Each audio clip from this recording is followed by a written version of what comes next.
Okay, this is an incremental analysis problem dealing with a special order or an incremental analysis example. Sometimes we call this relevant costing, relevant cost analysis. It goes by a variety of names.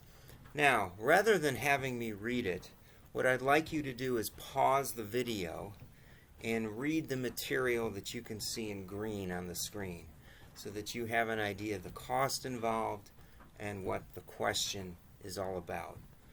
I'm going to let 5 seconds of silence go forward while I anticipate that you're pausing the video to read this.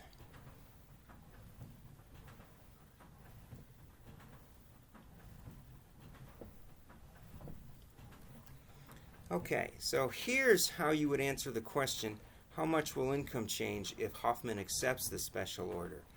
And what I would do is lay down the analysis in terms of existing and incremental. And then I would start listing the information this way.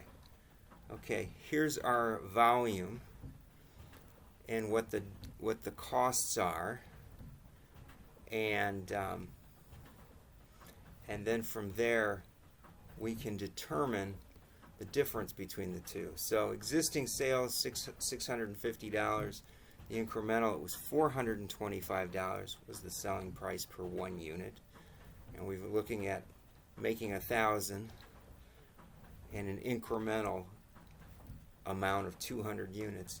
From there I would consider the variable cost, and they've provided the information so that you know what the current variable cost is, and then from there you can calculate what the incremental cost would be at 200 units.